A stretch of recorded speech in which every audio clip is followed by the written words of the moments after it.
जर का मी सांगितलं तुम्हाला की तुम्ही जो आन्सर एक्झाममध्ये राईट केला आहे तो इव्हॅल्युएटर ॲक्च्युली रीडच करत नाही आहे, तर तुम्हाला वाटेल की सर तुम्ही खोटं बोलताय, बरोबर.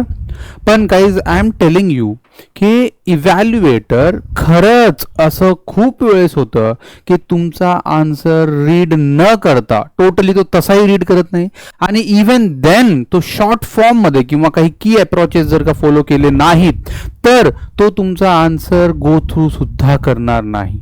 आणि त्याच्यामुळे तुम्ही कितीही कॉन्टेंट रिच है ना, कितीही बेटर आन्सर लिहिलं असेल देन समवन एल्स, तरी तुम्हाला मार्क्स भेटणार नाहीत.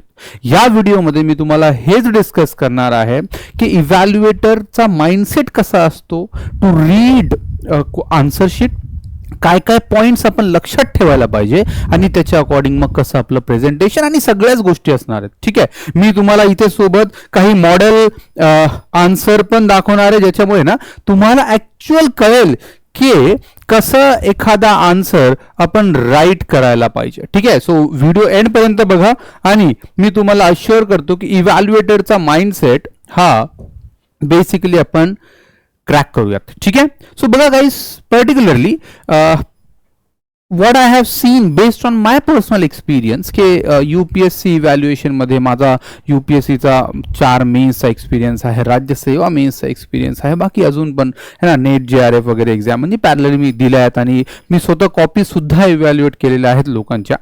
And based on all this experience, what I can assure you, right, आणि बाकीच्या डिस्कशन्स मध्ये सुद्धा की खूप वेळेस ना ऍक्च्युली इव्हॅल्युएटर तुमचे काही क्वेश्चन्स आहेत तो टिपिकली रीड करतो आणि त्याच्यानंतर तो फक्त तुमचा काही एक स्कॅन करतो पेपर, अँड तो स्कॅन तो जर पाथ मध्ये तुम्ही त्या स्कॅनिंग पाथ मध्ये if you fail to mention your key ideas, तुम्हाला त्या इव्हॅल्युएटर कडून 100% बेस्ट जे पॉसिबल मार्क्स आहेत किंवा एव्हरेज किंवा पॉसिबली मोर ते मार्क्स तुम्हाला तिथे अदरवाईज भेटणार नाहीत. म्हणून आन्सर राईट करणं फक्त जर तुम्हाला वाटत असेल की कॉन्टेंटचा खेळ आहे, नो डाऊट कॉन्टेंटचा आहेच, पण सोबत कॉन्टेंट सोबत तुम्हाला काही अस्पेक्ट्स अप्रोच असे ठेवावे लागतील ज्याच्यामुळे तुमचे जे की पॉइंट्स आहेत, तुमचा जो ओव्हरऑल आन्सर आहे तो इव्हॅल्युएटरच्या स्कॅनिंग पाथ मध्ये आणि अल्टिमेटली मार्किंग स्कीम मध्ये यायला पाहिजे. ठीक आहे, सो आता हे मी का म्हणतोय, कारण खूप वेळ असंच होतं, एवढा मोठा कॉन्टेंट आपण राईट केलाय but what we have find की आपला हा कॉन्टेंट स्किप केलाय. ठीक आहे, की 15 मार्कर क्वेश्चन असेल, 10 मार्कर क्वेश्चन असेल, खूप वेळेस इव्हॅल्युएटर तो स्किप करतो. का? The reason being you know the most important fact की आजकाल ठीक आहे जसं आपण म्हणतो अटेन्शन स्पॅन, ठीक आहे अटेन्शन स्पॅन काय होतोय, कमी होतोय. नो डाऊट जेन झी जातो तो कमीच आहे, फाईन, पण सोबत तुम्ही बघणार की इव्हॅल्युएटरचा सुद्धा अटेन्शन स्पॅन आता कमी होत चाललाय, whether you agree or not. ठीक आहे, आणि माझा पर्सनल एक्सपिरियन्स पण आहे की इव्हॅल्युएशन करताना तुमचं एक ना ऑटोमॅटिक स्ट्रॅटेजी बनत जाते की 20 क्वेश्चन्स रीड करायचे, त्याला एक पहिले 2-3 क्वेश्चन तुमचा टोटल इम्प्रेशन क्रिएट करून देतात. ठीक आहे, सो मग अशा वेळेस जेव्हा इव्हॅल्युएटरचा हा जो ओव्हरऑल रीडिंग स्पॅन आहे तुमच्या त्या क्वेश्चनसाठी तो 45 सेकंड, ठीक आहे, हा एक अप्रॉक्सिमेट आहे, बट सायकोलॉजी काय सजेस्ट करते की तो तेवढाच टाइम तुमच्या एका सिंगल क्वेश्चनवर देणार आहे. ठीक आहे, मग अशा केसमध्ये जर का तुमचा आन्सर यु नो तिथे काही स्पेसिफिक पॉइंट्स नसतील, काही कीवर्ड्स नसतील, काही कीवर्ड अँकर्स नसतील, ठीक आहे, प्रॉपर प्रेझेंटेशन नसेल, you won't be getting that attention attention of that particular evaluator. म्हणून तुम्ही जे काय राईट केलंय ते इव्हॅल्युएटरच्या स्कॅनिंग पाथ मध्ये यायला पाहिजे. I hope you are getting what I am trying to convey. की आपण जे लिहिले, जे आपले की पॉइंट्स आहेत, की आयडियाज आहेत, ठीक आहे, इम्पॉर्टंट एक्झाम्पल्स असतील, डेटा असेल, फॅक्ट असेल, ते जर का आपण इव्हॅल्युएटरच्या स्कॅन पाथ मध्ये, स्कॅन होरायझन मध्ये लिहिलं नसेल किंवा आणलं नाही तर इव्हॅल्युएटर कन्सिडर करेल की तुमचा आन्सर हा कॉन्टेंट रिच नाहीये. तुम्ही त्या पर्स्पेक्टिव्हला किंवा त्या पर्टिक्युलर पॉइंटला राईटली एक्सप्लेन करू शकत नाहीये. ठीक आहे, कॉन्सेप्च्युअल क्लॅरिटी नाही. Whatever there could be number of interpretations that comes out of it. So the thing is आपल्याला इथे इन्शुअर करायचं आहे की आपण कसं है ना इव्हॅल्युएटरचा हा जो स्कॅन पाथ आहे त्याला कसं एन्श्योर करू शकतो की तो काय आहे, प्लस सोबत त्याला कसं ऍड्रेस करू शकतो, फोकस करू शकतो. That is equally what needed. So the most important thing जो मी तुम्हाला या पॉइंट मध्ये सांगतोय किंवा या व्हिडिओमध्ये सांगणार आहे की इव्हॅल्युएटरचा हा जो अल्टिमेटली मग तो अटेन्शन कसा सीक करायचा आहे, इव्हॅल्युएटरचा माइंडसेट कसा रीड करायचा आहे, दॅट इज सिम्पली पहिली जी गोष्ट लक्षात ठेवा बघा, इव्हॅल्युएटर हा ऍक्च्युअली ना ठीक आहे जो पेपर चेक करतोय तुमचा तो ऍक्च्युअली इंटरेस्टेड नाही तुमचा पेपर चेक करण्यात खूप जास्त. का? कारण teaching is a very different profession आणि इव्हॅल्युएशन मध्ये ना एक नॅचरल बोर्डम असतं, राईट. कारण मी स्वतः करतोय मग मला माहितीये की इव्हॅल्युएशन करताना एक लॅक्सिटी येते. ठीक आहे की यार ठीक आहे यार मग आता का बरं हे करायचं आणि त्याला त्याच्यासोबत काही ऍडिशनल इकॉनॉमिक रिन्युवेशन भेटतं असं पण नाही. युपीएससीचं तर असं पण आहे की आता ते तुम्हाला युपीएससी हाऊसमध्ये बोलवतात, तिथेच तुम्हाला 8-10-20 जो काही टाइम असेल से फॉर एक्झाम्पल तिथेच राहून तुम्हाला सगळं करायचं आहे अवे फ्रॉम युअर फॅमिली. ठीक आहे, आणि बाकी याच्यामध्ये मग अशा वेळेस ना इव्हॅल्युएटर फार काही इंटरेस्टेड नाही तुमच्या कॉपी चेक करण्यात, त्याला फक्त कॉपी लवकर चेक करून तिथून निघायचं आहे. ठीक आहे, सगळे असे असतील असं पण सांगत नाही मी, पण generally that is what the mindset is. Fine. मग आता अशा केसमध्ये जर आपल्याला इव्हॅल्युएटरचा तो जो अटेन्शन आहे तो जो माइंडसेट आहे तो रीड करायचा आहे आणि त्याला अड्रेस करायचं आहे तर काय करता येईल बघा की तिथे तुम्हाला लॉजिकल कीवर्ड असणं फार फार इम्पॉर्टंट आहे ना. तुमच्या आन्सरमध्ये लॉजिकल कीवर्ड जर का नसतील तर मी तुम्हाला सांगतोय मग तुमचा तो आन्सर इफेक्टिव्ह नसेल. या व्हिडिओमध्ये पण सांगणार आणि मी आन्सर रायटिंग फाउंडेशन कोर्स पण स्टार्ट करतोय, लॉन्च करतोय फॉर 2027. ठीक आहे, सो जे लोक इंटरेस्टेड असतील they can simply enquire with me. ठीक आहे, बाकी कॉन्टॅक्ट डिटेल्स वगैरे असतील तर मग तिथे तुम्हाला हे सगळ्या गोष्टी मी जे इथे सांगणार आहे या व्हिडिओमध्ये आणि याच्या आधी पण आन्सर रायटिंग जो मी केलाय ठीक आहे प्रॅक्टिस आपण केले डेली आन्सर रायटिंग प्रॅक्टिसमध्ये तिथे पण तो मी तुम्हाला त्या फाउंडेशन कोर्समध्ये सगळे हे जे की पॉइंट्स आपण इथे डिस्कस करणार आहोत ते सगळे कसे ऍक्च्युअली इनकॉर्पोरेट करायचे त्याच्यावर मी ओव्हरऑल डिस्कशन तिथे घेणार आहे. ठीक आहे, सो पहिला तर लॉजिकल कीवर्ड स्टॅकिंग त्याचा पण एक्झाम्पल बघूयात आणि कोर्समध्ये आपण ऍक्च्युअल कसं करणार आहोत तो पण बघूयात.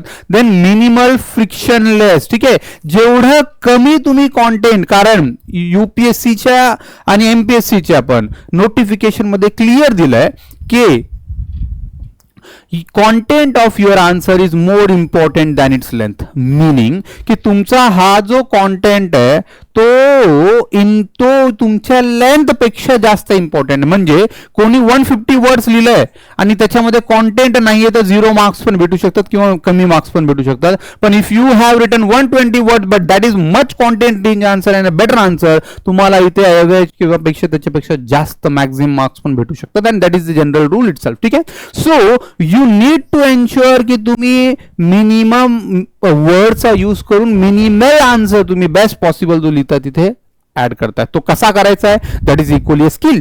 Then maximised scoring itself. ठीक आहे, मग आता आपण कसं करणार तेच ही जी प्रेझेंटेशनची ओव्हरऑल स्ट्रॅटेजी आहे ना पॉइंट व्हॅल्यू, की जनरली खूप लोकांचं ना आर्ग्युमेंट असतं की सर मला ना पॅरेग्राफ मध्ये राईट करायला फार आवडतं.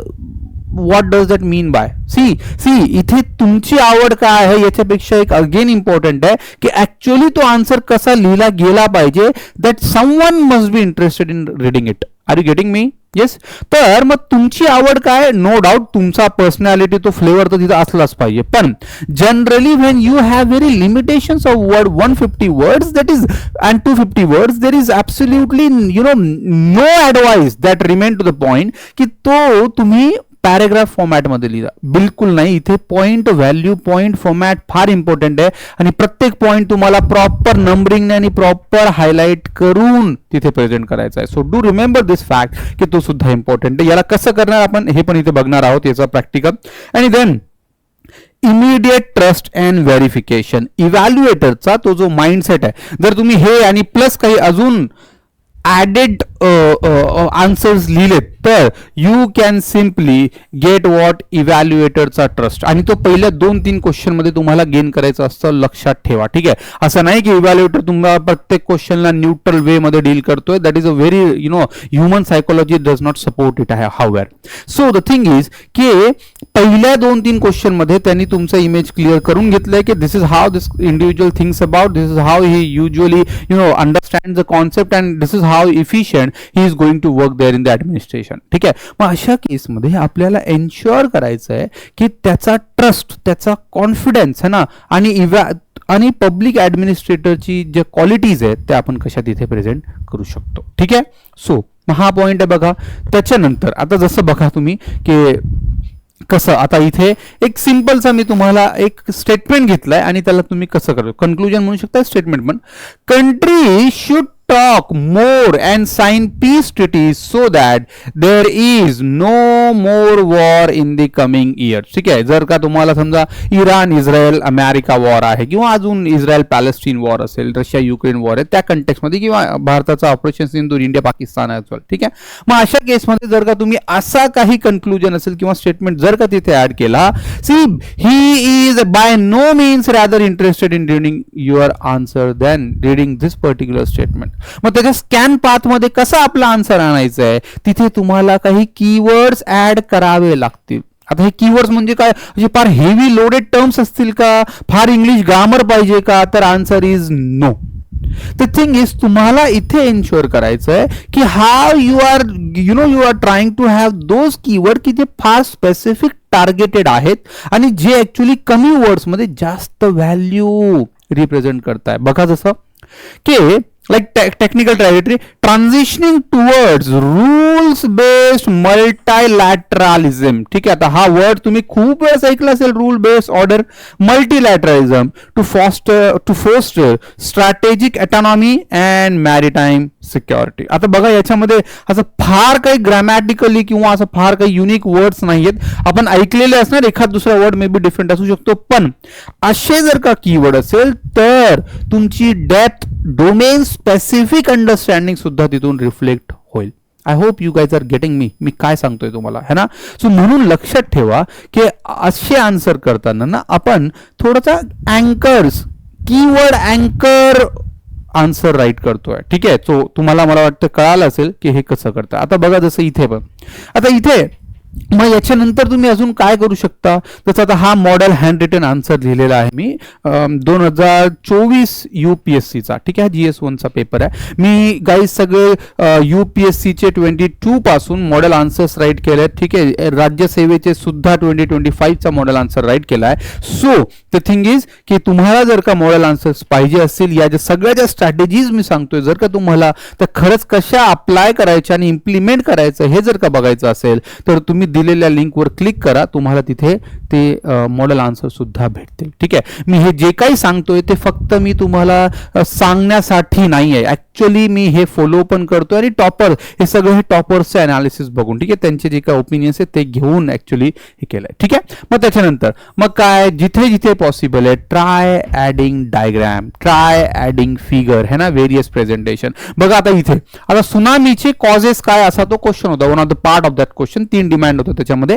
सो सेकंड डिमांड होती कॉजेस ऑफ सुनामी. मग अशा केसमध्ये बघा मी काय केलंय, पाय चार्ट ड्रॉ केलाय आणि त्याच्यामध्ये दाखवलंय की अर्थक्वेक 72% रिस्पॉन्सिबल आहे, लँडस्लाइड 10% आहे, others 11%, volcanoes 5%. This diagram simply, pie chart simply help him to understand की मला ही कॉन्सेप्ट राईटली अंडरस्टूड आहे. ठीक आहे, मीन्स डिमांड तर फुलफिल झाली आणि ती पण प्रेझेंटेबल वे मध्ये, है ना. म्हणजे त्याला जर का हा कॉन्टेंट रीड करायचा नसेल तर एवढं जरी केलं तरी त्याला कळेल की yes he got the idea. Are you getting me right. मग आपल्याला असं इन्श्युअर करायचं की त्याला ती जी स्किल आहे किंवा ती जी रिक्वायरमेंट ती फुलफिल व्हायला पाहिजे. त्याच्यानंतर बघा, त्याच्यानंतर मॅप, है ना, जिथे पॉसिबल आहे तुम्ही तिथे मॅप ड्रॉ करा. तो जर का हा कॉन्टेंट से फॉर एक्झाम्पल त्याला रीड करायचं नसेल, अशा केसमध्ये तो काय करेल इथे, ठीक आहे, तो काय करेल इथे मॅप थ्रू सुद्धा ती कॉन्सेप्ट समजून घेईल. म्हणजे that he knows it well or he understand the fact की तुम्हाला मॅपचा चार्टचा रोल काय हे सुद्धा माहिती आहे. मग तुम्ही जेव्हा प्रेझेंटेशन करणार बिंग अन ऍडमिनिस्ट्रेटर तिथे तुम्ही इफेक्टिव्हली यूज करणार ती आयडिया. ठीक आहे. आणि त्याच्यानंतर मग हे सगळे points. I hope you guys are getting की मी हा एक एक्झाम्पल ऍड केलाय. बाकी मॉडल आन्सर मध्ये तुम्हाला हे फॉर शुअर भेटेल. Then most important thing for the demand तर फुलफिल करायचीच. डिमांडपेक्षा जास्त काहीच इम्पॉर्टंट नसेल. Try and understand this fact. पण त्याच्या सोबत काय अजून की don't forget to highlight keywords. ठीक आहे. Highlight keywords. मग कीवर्ड जे आहेत ते तुम्हाला हायलाइट करणं मस्ट आहे गाईज. नो डिनायल की तुम्हाला इथे जे जे इम्पॉर्टंट कीवर्ड्स असतील पॉइंट बघा. पहिले तर पॉइंट फॉर्मॅट मध्ये 1 2 3 4 5 क्लिअर दिसलं पाहिजे की किती पॉइंट तुम्ही तिथे ऍड केलेत है ना. मग त्याला ते पॉइंट हायलाइट होण्याने माइंड मध्ये सायकोलॉजी नंबरिंग जर का केली असेल तर मग त्याला ते रीड करणं फार इझी राहतं है ना. तो लक्षात ठेवा की असं व्हायला पाहिजे. त्याच्यानंतर की मग परत पॉइंट बघा जिथे जिथे पॉसिबल आहे तिथे आपण हायलाइटिंग करून ठेवले जे जे की पॉइंट्स म्हणजे त्याच्या स्कॅनिंग पाथ मध्ये आपले हे सगळे पॉइंट्स आलेले आहेत है ना. मी मग ट्राय पण केले काही डिफरंट सिम्बल्स यूज करू ज्याच्यामुळे मे बी ते कॅची असतील आणि त्याच्यामुळे त्याला कळेल की yes there you will find a different point आणि की points as well. I hope you guys are getting है ना. सो मग तुम्हाला अशी काही हायलाइटिंग म्हणा किंवा प्रेझेंटेशन किंवा अशा काही डायग्राम्स ऍड करावे लागतील. ठीक आहे. आणि मी फक्त ओरली सांगत नाहीये. मी ट्राय करतोय की तुम्हाला याचा रिअल टाइम एक्सप्लेनेशन किंवा म्हणून एक्झाम्पल्स पण मी इथे देतोय. ठीक आहे. त्याच्यानंतर write in points or like bullet format है ना. बुलेट फॉर्मॅट जसं तिथे आपण बघितलंय क्लिअरली नंबर्ड बुलेट्स पाहिजे. मी तुम्हाला न्यूमेरिकली सांगतोय ना सायकोलॉजिकली पण ऍड करतो. जनरली अशी नंबरिंग करणं जास्त ऍडवायजेबल आहे. 1 2 3 4 5 ठीक आहे. अशी प्रिफर नका करू. That even if you feel so तुम्ही जास्त कम्फर्टेबल असाल तर तुम्ही करू शकता. पण मी तुम्हाला सांगेल नंबरिंग अशी करा ज्याच्यामुळे काय होईल ना इव्हॅल्युएटरला हे नंबर्स अंडरस्टँड करणं फार इझी राहतं. बघा इथे त्याच्या सायकोलॉजी सोबत पण आपल्याला खेळायचं तर नाही म्हणणार पण अंडरस्टँड करायचे म्हणून त्या व्हिडिओला म्हटलंय इव्हॅल्युएटर्स माइंडसेट है ना. मग तो असणं फार फार इम्पॉर्टंट आहे. ठीक आहे. त्याच्यानंतर मग बघा इथे प्रत्येक पॉइंटला मी ट्राय केलंय की त्याला बॉक्समध्ये पण ठेवायचं है ना. ही सगळं जे अनालिसिस आहे ते टॉपरच्या कॉपीज वरून घेतलंय गाईज. मी तुम्हाला परत सांगतोय टॉपरच्या कॉपीज तुम्ही बघत जा. PYQs तुम्ही बघत जा. तुम्हाला 100% आयडिया येईल की कसा हा क्वेश्चन डील आपण करू शकतो in the best possible. Yes I hope you guys are getting की इव्हॅल्युएटरचा माइंडसेट काय आहे आणि मग आपण त्याला कसं ऍड्रेस करू शकतो. आणि जर का तुम्ही या गोष्टी केल्या आय कॅन अश्युअर यू मी तुम्हाला सांगतो नक्की तुमचा हा जो मार्क्स आहेत ना किंवा तो जो रिटर्न आहे तो 100% इन्क्रीज होईल. For sure I am telling you तो तुमचा बाकी लोकांपेक्षा जास्त असणार. पण तुम्हाला या स्ट्रॅटेजीज तिथे फॉलो करणं मस्ट आहे. आय होप तुम्हाला या हे जे डिस्कशन आहे ते कळालंय. आणि सोबत मी तुम्हाला सांगितलंय की मॉडेल आन्सरची लिंक दिली आहे ती डाउनलोड करून घ्या. कोर्स फाउंडेशन पण मी लॉन्च करतोय फॉर 2027 आन्सर रायटिंग. ठीक आहे. मेन्ससाठीचा तो सुद्धा तुम्ही इंटरेस्टेड असाल तर please let me know there in the comment box and we can absolutely have that particular discussion. So this is for enough for this video. परत आपण नेक्स्ट व्हिडिओमध्ये भेटूयात आणि जिथे आपण डिस्कस करणार पुढच्या गोष्टी. ठीक आहे. So wish you all the best. Thank you.